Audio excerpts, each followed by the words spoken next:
Урап жиюда һәр вакыттагыча Август Мөслим агрофирмасы алдынгы урында бара. Агрофирма буенча көзге культураларны җыю тулысынча төгәлләнгән. Бүлекчәләрдә язгы бодай уңышын җыю дәвам итә. Минем бүлекчәдә чәчелгән иде 2700 гектар көзге бодай. Аларны уңышлы гына җыеп чыктык. Көзге бодайга бик күп инде корылык һәм кораулар зыян салса да үзен аклады. 20 центнердан югары уңыш җыеп алдык. Бүгенге көндә суктырабыз язгы бодай. Язгы бодайда шулай ук җәйнең кызу һәм коры килүеннән бик күп зыян күрсә дә, бүгенге көндә 30 центнерны алып барабыз участоклардан.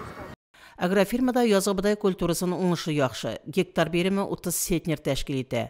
Басуда 10дән артык техника, комбайннар, ашлык ташу тракторлары, йөк машиналары эшли.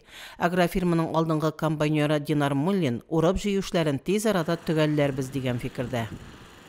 Вакытында заправка килә, вакытында ашау килә инде. Вакытында машиналар булса, машина булмаса, рукавка тутырабыз инде. Әле бүген генә менә машинага тутыра башладык. Күп калмады инде, хәзер 1000 ярымлап калып бара торгандыр. Бер 4 көнлек бардыр инде шул кире. Шушы көннәрдә игенчеләр янында муниципаль район башлыгы Альберт Хуҗин да булып кайтты. Аллага шөкер, икмәк үстерергә өйрәндек, технологиялар бар. Әле менә мин карап торам, арагызда яшь механизаторлар күп. Август Мөслим агрофирмасы генераль директоры Юрий Янковский да механизаторларга рәхмәтләрен җиткерде. Алда да бердәм булып эшләргә чакырды. Механизаторларга бу көнне район мәдәният йорты егет-кызлар да җыр моңнарын бүләк иттеләр. Фәридә Гайнетдинова, Динар Нуретдинов, Мөслим телевидениесе.